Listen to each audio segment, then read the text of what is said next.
하나님의 말씀은 디모데후서 4장 1절부터 8절까지 말씀입니다. 봉독을 하겠습니다. 하나님 앞과 산자와 죽은 자를 심판하실 그리스도 예수 앞에서 그의 나타나실 것과 그의 나라를 두고 엄히 명하노니 너는 말씀을 전파하라. 때를 얻든지 못 얻든지 항상 힘쓰라. 범사에 오래 참음과 가르침으로 경책하며 경계하며 권하라. 때가 이르리니 사람이 바른 교훈을 받지 아니하며 귀가 가려워서 자기의 사욕을 좇을 스승을 많이 두고 또 그 귀를 진리에서 돌이켜 허탄한 이야기를 좇으리라.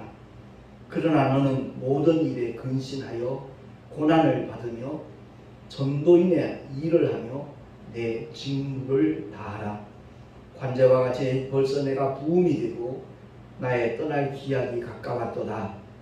내가 선한 싸움을 싸우고 나의 달려갈 길을 마치고 믿음을 지켰으니 이제 후로는 나를 위하여 의의 멸류관이 예비되었으므로 주 곧 의로우신 재판장이 그날에 내게 주실 것이니 내게만 아니라 주의 나타나심을 사모하는 모든 자에게니라.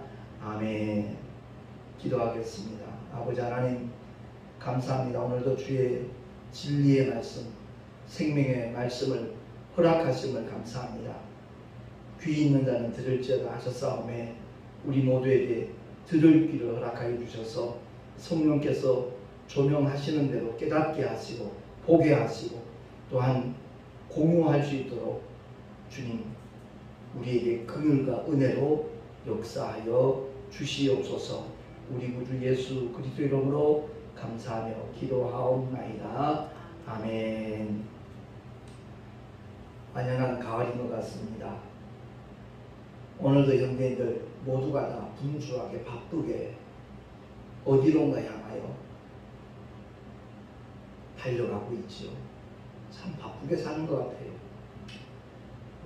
고인이 되었지만 그 원로 가수 중에 최준 씨라는 분이 있었죠. 그분이 부른 대중가요 가운데 하숙생이라는 노래가 있습니다. 인생은 나그네 길, 어디서 왔다가 어디로 가는지 그런 내용의 가사지요. 사실 오늘날 모든 이들이 그와 같은 삶을 살고 있는데 자기가 누구인지조차 모르는 그런 어둠 속에서 방황하고 헤매는 자들이 아마 거의 대다수인 것 같아요. 사실 우리 모두는 시한부 인생을 살고 있잖아요. 70년, 80년, 고작해야 120년이 꿈이지요. 그렇지만 언젠가는 이 세상을 떠난다는 사실입니다. 그래서 시한부 인생인데 결코 이 세상의 삶으로 종결되는 것이 아니기 때문에 먼저 믿고 구원받은 사람들이 복음을 전하는 겁니다. 오늘 이 시간 나는 도대체 어디로 가고 있는가, 그리고 왜 가고 있는가 한번 돌아볼 수 있는 의미 있는 시간이 되었으면 참 좋겠습니다. 지난주 토요일날 김승환 목사님 네 분이 제가 처음 개척했던 교회 효성동에 있는 그 주사랑교회 거기 심호하시는 그 최 목사님이 심호하시는 곳인데 그곳에서 이제 찬양 녹화를 한 주는 우리 교회에서 하고 한 주는 또 거기서 녹화하기로 아마 마음을 먹었던 모양이에요. 장비를 다 가지고 그쪽으로 가면서 최 목사님 댁에 들렀는데 너무 병색이 짙어 보이고 금방 쓰러질 것 같아서 그 목사님 모시고 아마 병원에 응급실로 가서 링거도 맞고 아마 그랬던 모양입니다. 그러고 난 다음에 며칠 전에 연락이 왔어요. 목사님, 최 목사님 소천하셨습니다. 그래요. 깜짝 놀랐어요. 이제 제 아내보다 한 살 많거든요. 아직 얼마든지 일해야 될 그런 나이인데 정말 이 세상을 너무 빨리 떠난 것 아닌가 이런 마음이 들더라고요. 더더구나 이제 딸 하나 아직 출가도 하지 않은 좀 어려움이 있는 그런 딸을 두고 떠나가셨는데 뭐라고 위로할 수 있는 참 말이 떠오르지 않는 그 정도로 참 마음이 아프더라고요. 근데 누구나 다 한줌의 흙으로 돌아가기 마련이거든요. 중요한 것은 그 죽음은 영혼의 새로운 시작이라는 것을 우리 모두가 정말 늘 기억했으면 참 좋겠습니다. 1908년도에 태어나셔서 독립운동가로 또 교사로 그렇게 또 시인으로 이렇게 활동을 하시는 안희숙 여사님이 있죠. 그 안희숙 여사님이 신사참배 거부하다가 6년 동안 감옥에서 정말 고초를 겪기도 하신 그 안희숙 여사께서 남긴 저서 가운데 주보에 이렇게 몇 가지를 소개했는데 죽음은 죽으리라. 그 믿음의 어떤 결단 같은 것을 고백하는 그리고 촉구하는 그런 저서고요. 역설적이죠. 죽음은 살기라. 그렇습니다. 정말 우리가 죽으면 삽니다. 내 옛사람이 죽으면 그리스도와 연합한 새 사람이 살게 되어 있는 것이고요. 누구든지 그리스도 안에 들어오면 새로운 피조물로서의 삶이 펼쳐지게 되어 있는데 또 한 가지 책은 당신은 죽어요. 그런데 안 죽어요. 무슨 말장난 같죠? 아니요. 진리입니다. 제가 늘 강조하는 메시지 중에 하나가 한 번 나면 두 번 죽고 두 번 나면 한 번 죽는다. 육신으로 태어나면서 끝나면 두 번 죽어요. 육신의 죽음을 맛보고 영원한 영혼의 죽음, 그건 소멸되는 것이 아니라 꺼지지 않는 불못에서 고통당하는 둘째 사망을 가리키는 겁니다. 그러나 두 번 나면 물과 성령으로 거듭나기만 하면 그야말로 육신의 죽음은 누구나 다 경험하게 되어 있는 하나님의 창조 질서의 법칙이고요. 그 이후에 둘째 사망의 해를 받지 않는다라는 그 말씀이거든요. 그래서 당신은 죽지만 당신은 죽지 않는다. 육체는 죽겠지만 그 영혼은 결코 소멸되지 않는다라는 유명한 저서도 이렇게 남겨주신 분입니다. 성경에는 생명의 이 진리의 말씀을 전하기 위해서 목숨 건 인물들이 많이 소개되고 나타나 있잖아요. 하나같이 순교를 당한 주님의 사도들, 제자들, 그들 역시도 그러한 길을 걸어간 사람이고 다메섹 도상에서 예수 믿는 사람들을 핍박하기 위해서 앞장섰던 사울이라는 청년이 부활하신 주님을 만나고 난 다음에 그 삶은 완전히 180도 방향이 바뀌어졌잖아요. 그래서 신약 성경 가운데 거의 절반 가까이를 그 사도 바울을 통해서 하나님은 생명의 말씀을 기록하도록 은혜를 베푸셨는데 사도 바울 역시도 바로 그 진리의 말씀, 생명의 말씀을 전하기 위해서 일생을 바쳤던 하나님의 종 가운데 한 사람이지요.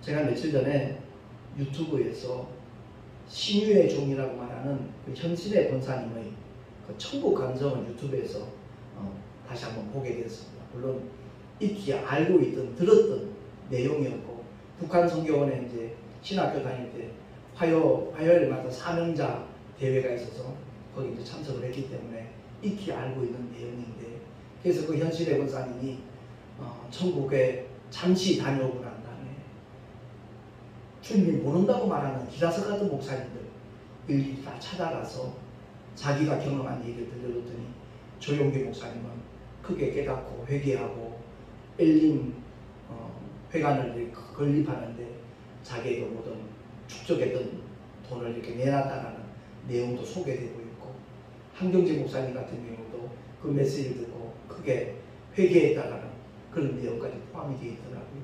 그런데 유명한 기도원이 있지요. 거기 가서 방언받은 사람 한두 사람이 아닌데 그 목사님은 아주 호통을 치면서 역정을 내면서 쫓아냈다고 하더라고요. 근데 결국 그분이 여의도 순복음교회에서 부흥회를 하다가 쓰러져가지고 식물인간이 돼서 한 1년 정도 누워있다가 결국에는 자녀들 앞에서 야 예수가 있으면 날 이렇게 만들었겠냐. 예수 없다. 그 유언 남기고 세상을 떠났거든요. 참 가슴 아프죠.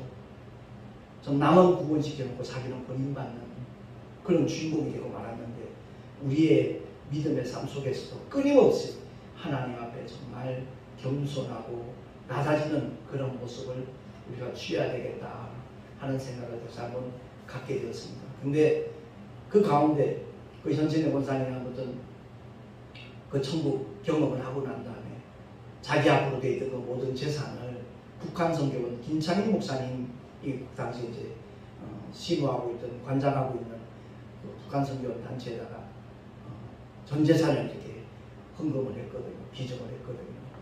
그 얘기는 곧 김창인 목사님은 주님이 잘 아신다라고 말씀하셨기 때문에 그렇게 하지 않았나, 누구나 다 그렇게 추론할 수도 있는 것이죠. 근데 제가 그 유튜브 동영상을 보면서 새로운 인물을 한 분 만나게 됐던 거거든요. 그분이 바로 벙어리였던데, 그가 하나님의 은혜로 정말 다시 말을 하게 되어졌고, 그리고 난 다음에 정말 귀한 사역을 감당하고 있는 고영순 권사님이라는 분이 이렇게 또 유튜브에 또 메시지들이 많이 올라와 있더라고요. 사실 그분의 인생은 일생은 너무나 괴롭고 고통스러운 그런 삶의 연속이었어요. 6살 무렵에 약을 잘못 먹어가지고 벙어리가 된 거예요. 그때부터 고난은 시작이 되었던 거죠. 결혼을 했는데 시어머니가 혹시 자식이 나면 똑같은 벙어리가 되어날까봐 자식을 낳지 못하도록 늘 한방에서 이제 잠을 자고 아주 철저하게 감시했던 모양입니다. 그런데도 아무튼 놀라운 일이죠. 자녀를 5이나 낳았더라고요. 근데 그 권사님 감성 가운데 그런 박해와 모함과 고통을 줬던 그들을 정말 하나님의 은혜로 말미암아 그 영혼들이 다 구원받을 뿐만 아니라 주의 종들이 되게 하고 정말 하나님의 나라 확장하는 데 온전히 쓰임받은 귀한 권사님이더라고요. 그래서 그분이 말하는 것이 주님 사랑 없이는 결코 그 일을 어느 누구도 해낼 수 없다라는 그런 고백을 하면서 사랑한다 하면서도 만약 그 영혼의 구원에 이르도록 하지 않는다면 그건 전부 다 가짜라는 거죠. 그냥 말뿐인 사랑이라는 거죠. 그래서 정말 우리의 신앙생활 현실을 한번 우리가 더듬어보면서 나는 과연 얼마만큼 천국과 지옥에 대하여 확실한 믿음을 가지고 있는 사람인가, 혹시 관념적인 신앙이 아닌가 한번 점검할 수 있었으면 참 좋겠다라는 생각이 듭니다. 당신은 도대체 어디로 가고 있는가? 당신은 왜 그곳을 향하여 가고 있는가? 마치 표류하는 난파선처럼 그냥 파도에 떠밀려 다니고 있는 그런 존재가 아니겠는가? 우리는 한번 정말 심사숙고해서 참 좋겠다라는 생각이 듭니다. 오늘 본문은 사도 바울이 복음으로 낳은 아들 디모데에게 보낸 그런 메시지인데 1절, 2절 말씀은 하나님의 운명입니다.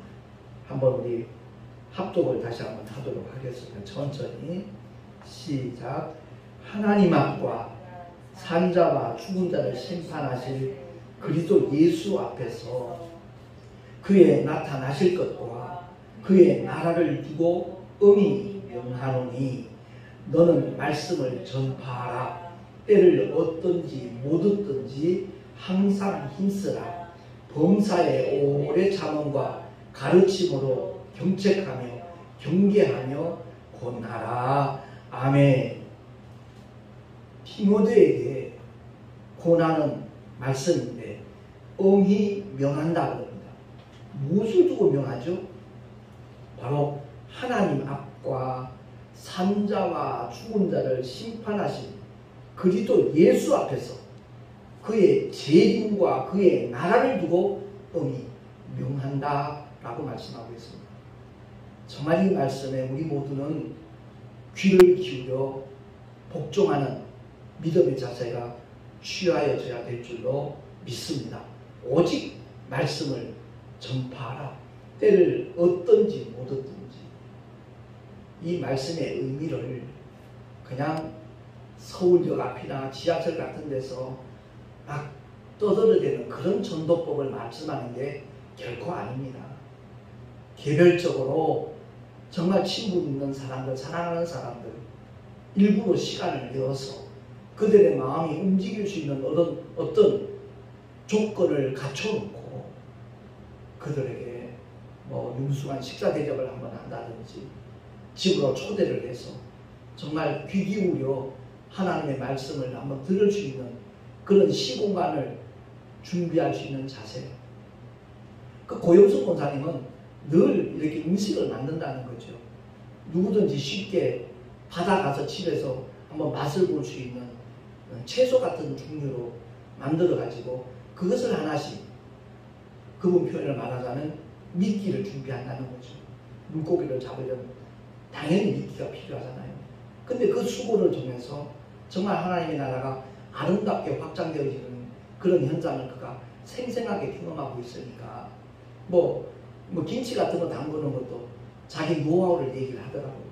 양념을 미리 준비를 해가지고 냉동실에 넣어놨다가 야채가 생길 때 배추나 뭐 이런 것들이 생길 때마다 그때 버무리면 너무 쉽다는 거예요.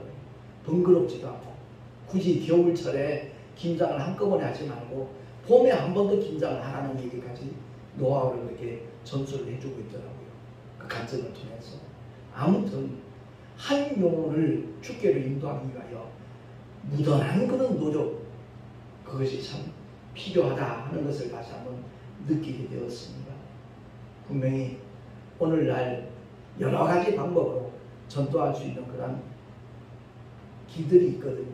제가 택시를 전도하면서 느끼는 것은 그야말로 많은 사람들이 복음을 아는 것 같지만 결코 그렇지 않고 알더라도 건성으로 알고 있다는 것을 제가 느꼈습니다.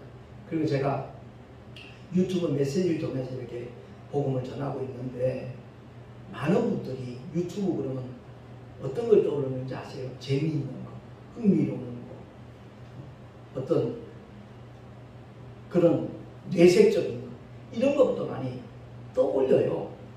근데 제가 유튜브를 한다 그러니까 유튜브까지 하세요? 그러면서 어떤 분들은 정말 아주 마음을 다하여서 이렇게 자기의 심경을 이렇게 고백하는 분들을 만나게 되거든요. 그새는 제가 이제 나침반 맞춤 특강이라고 옴누리교에서 하고 있는 CGN TV 거기에 이제 2타임을 이렇게 녹화한 것이 있는데 그 여자 손님이 아마 집사님인 것 같아요. 한 30대 후반이나 됐을까? 젊은 분이에요. 목사님 저 옴누리교회 교인이에요. 그러는 거예요. 얼마나 반색을 하든지 꼭 구독할게요. 꼭 집에 가서 챙겨올게요. 그러면서 커피 한잔 하세요 하면서 또 이렇게 현찰을 이렇게 내놓고 가는 그런 일이 있었습니다. 제가 그럴 때마다 힘이 나요. 정말 힘이 나요. 많은 분들이 하나님의 말씀을 통해서 올바른 믿음의 방향으로 갈 수가 있다면 얼마나 좋을까 하는 것이 제 마음에 늘 담겨져 있는 소원이기도 합니다. 제가 이름을 개명할 때 발을 정자 도울 후자로 바꾼 것은 저 나름대로 의미가 있는 겁니다. 오직 하나님의 생명의 말씀과 그들을 위한 기도로 돕겠다는 거예요. 그래서 발을 정자 도울 후자로 이렇게 개명을 한 것이거든요. 많은 사람들이 허탄한 이야기를 쫓는다라고 성경은 말씀하고 있잖아요. 2000년 전이나 지금이나 마찬가지입니다. 그 이단 교주들 보면 그들이 하는 얘기 정말 하나같이 허탄한 얘기예요. 하나님 아버지가 있듯이 하나님 어머니가 있다라고. 그 말에 현혹되는 영혼들을 보면 불쌍하기도 하고 이렇게까지 어리석을 수가 있을까? 우리 주의 종들이 정말 하나님의 말씀을 바로 가르칠 수 있는 그런 책임감을 다시 한번 고치시켜야 되지 않는가 하는 그런 생각까지 들더라고요. 그래서 우리의 삶의 자리가 어떠해야 될 것인지 거기에 대해서 사도 바울이 다시 한번 그 5절에 명하고 있거든요. 한번 합독하겠습니다. 시작. 그러나 너는 모든 일에 근신하여 고난을 받으며 전도인의 일을 하며 내 직무를 다하라. 아멘. 여기서 근신한다는 말 누구나 다 잘 알잖아요. 근데 고난을 받으라 그랬어요.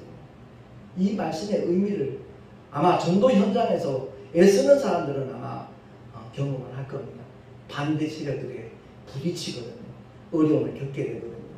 그러할 때 정말 하나님은 오히려 그 영혼을 더욱더 축복하신다는 것을 기억을 하고, 왜 사도 바울이 사랑하는 아들 디모데에게 고난을 받으라고 했을까? 그 말씀에 담겨져 있는 깊은 의미를 우리는 분명히 생각해 봐야 될 줄로 믿습니다. 그리고 이어서 전도인의 일을 하라 라고 말씀하고 있잖아요. 부연한 설명이죠. 그리고 내 직무를 다, 우리 직분이 어떠하든 간에 우리의 직무는 바로 부활 승천하시기 직전에 남기신 주님의 지상 명령입니다. 만민에게 복음을 전파하는 것, 모든 족속 제자 삼는 것. 우리 교회의 현실과 이상과는 상당히 떨어져 있다고 볼 수도 있겠지만, 왜 열방교회라고 하는가? 열방이 바로 모든 족속이거든요. 모든 민족이거든요. 그 모든 민족을 향하여서 정말 복음을 전파하리라, 그들이 돌아오기를 꿈꾸며 기도하면서 목회하리라, 그런 마음으로 우리가 이제 거의 한 10년 됐네요. 10년 전에 인천에 처음 효성동에 다시 개척을 하면서 열방교회라는 이름으로 명명을 했는데, 그렇습니다. 우리 모두가 다 열방을 품고 그들을 향하여 직접 선교를 나가든 아니면 선교를 후원하면서 동참을 하든 기도로 참여하든 열방을 향하여 나가는 그런 자세가 우리 모두에게 있어진다면 우리의 삶을 하나님께서는 책임져 주실 것이고, 주님이 기뻐하시고 주님께서 원하시는 아름다운 그 구원 사역을 분명하게 이루어 나가 주실 줄로 믿습니다.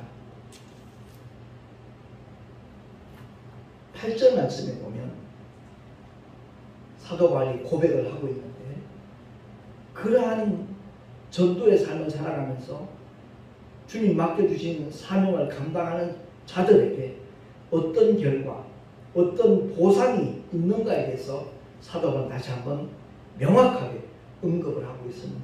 7절, 8절 합독하겠습니다. 시작. 내가 선한 싸움을 싸우고 나의 달려갈 길을 마치고 믿음을 지켰으니 이제 후로는 나를 위하여 의의 면류관이 예비되었으므로 주 곧 의로우신 재판장이 그날에 내게 주실 것이니 내게만 아니라 주의 나타나심을 사모하는 모든 자에게니라. 아멘. 그렇습니다. 이 믿음의 길을 끝까지 걸어가고 달려간 사람들에게는 주님께서 영원한 보상을 하시다는 겁니다. 의의 면류관이 예비되었다라고 말씀합니다. 거기서 우리가 주목해야 될 대목은, 제가 만나는 많은 사람들 중에 예전에 교회 열심히 다녔대요. 지금은 안 다닌대요. 다시 말해서 믿음 생활을 하다가 믿음을 지키지 못하고 있다는 고백들을 해요. 물론 코로나 때문에 모여서 예배든 대면 예배 동참하지 못한다는 그런 경우도 간혹 있지만, 대다수가 예배 자체를 중단하는 그런 분들이 너무나 많이 있더라고요. 믿음은 지켜야 되는 겁니다. 끝까지 지켜야 되는 거예요. 요즘도 사업하는 사람들 그 당자수표 발행하는지 전 잘 모르겠습니다만, 제가 예전에 이제 사업할 때는 그 당자수표를 발행도 하잖아요. 그 당자수표는 정한 기일에 그 은행에 가서 제출해야만 그 당자수표에 기록되어 있는 금액이 현찰로 바뀌어지는 겁니다.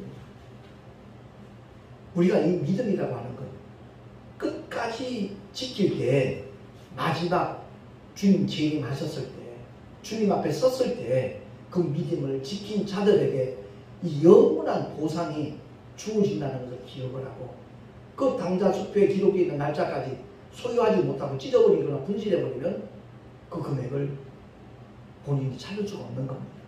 그래서 이 사도 바울이 믿음을 지켰으니 라는 이 고백은 우리 모두의 고백이 되어져야 될 줄로 믿습니다. 뿐만 아니라 의의 면류관이 예비되었는데 주 곧 의로우신 재판장이 그날에 내게 주실 것이다. 근데 여기서 바울은 이렇게 우리에게 소망을 주잖아요. 내게만 아니라 주의 나타나심을 사모하는 모든 자에게 의의 멸류관이 동일하게 주어질 것이다 라고 바울은 선언하고 있는 겁니다. 세상에 소망 없습니다. 소망이 있다고 한들 허탄한 소망입니다. 썩지 않고 더럽지 않고 쇠하지 않는 기업, 하늘에 간직하신 부활하신 주님이 우리에게 약속하신 그 소망, 그 부활의 산 소망을 굳게 붙잡고 앞으로 나는 어디를 향하여 갈 것인가, 왜 나아갈 것인가, 상 주시는 하나님을 바라보면서 끝내 믿음으로 승리하는 하나님의 사람으로, 하나님의 자녀로 살아가리라 결단해서 우리 모두가 다 그날에 웃는 자들이 되실 길을 예수의 이름으로 축원합니다. 마지막에 웃는 자가 승자입니다. 힘들고 어려워도 그 고용순 권사님의 그 간증을 한번 시간 되면 한번 찾아봤으면 좋겠는데, 웬만한 시집살이 한 사람들은 그분 앞에서 명함도 내지 못할 정도의 그런 참 고통스러운 인생의 연속이었더라고요. 그러나 고난이 고난으로 끝난 것이 아니라 정말 아름다운 승리로 보장이 되었다는 것을 우리가 기억을 하고 끝내 승리하는 하나님의 사람들이 될 수 있기를 예수의 이름으로 축원합니다. 기도하겠습니다.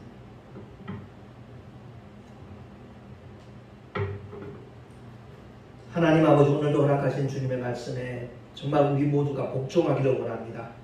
내가 어디를 향하여 왜 가고 있는가 돌아보게 하시고, 하나님께서 허락하신 승리의 길, 영원한 생명의 길, 저 천성을 향하여 한 걸음 한 걸음 나갈 수 있는 우리 모두가 되게 하여 주시옵소서. 우리 구주 예수 그리스도 이름으로 감사하며 기도하옵나이다. 아멘. 462장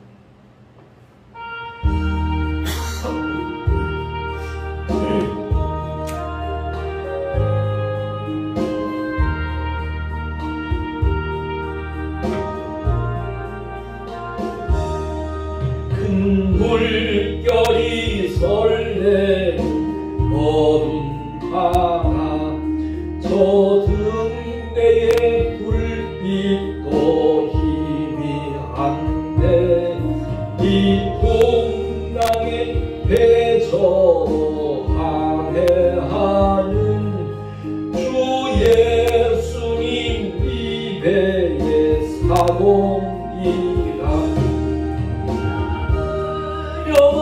내 두려움 없도다. 주 예수님 늘 깨어 계시도다. 이 흉흉한 바다 다 지나면 저 소망의 나라에 이르리라. 큰 풍랑이 배를 위협하며 저 깊은 물 입벌려 달려들어 이 바다에 노저 항해하는 주 예수님 이 배의 사공이라. 나 두려움 없도다. 주 예수님 늘 깨어 계시도다. 이 흉흉한 바다 다 지나면 저 소망의 나라에 이르리라. 큰 소리로 물결을 명하시며 이 바다는 고요히 잠자리라. 저 동력이 환하게 밝아올 때 나 주 함께 이 바다 건너가리. 나 두려움 없도다. 주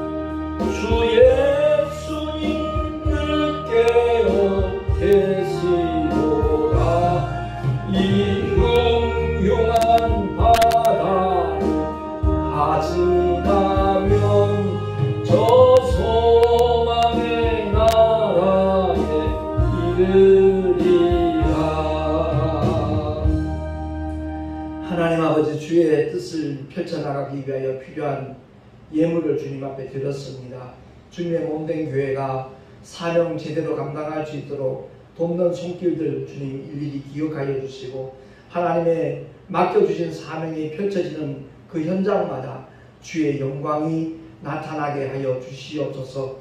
드린 손길들마다 권능의 팔로, 축복의 팔로 주님 붙잡아 주셔서 행하는 모든 일들이 형통하게 하시고 주 안에서 승리하는 하나님의 사람들 다 되게 하여 주시옵소서. 이 예물이 쓰여지는 곳곳마다 주의 생명이 나타나기를 간절히 소망하옵고 우리 구주 예수 그리스도의 이름으로 감사하며 축복하며 기도하옵나이다. 아멘.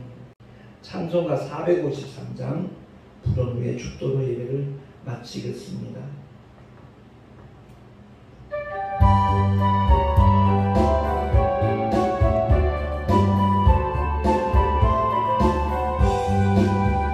주는 나를 기르시는 목자요, 나는 주님의 귀한 어린 양. 푸른 돌판 맑은 진행 물가로 나를 늘 인도하여 주신다. 주는 나의 전목자, 나는 그의 어린 양. 저를 따라 꼴을 먹여주시니 내게 부족함 전혀 없어라.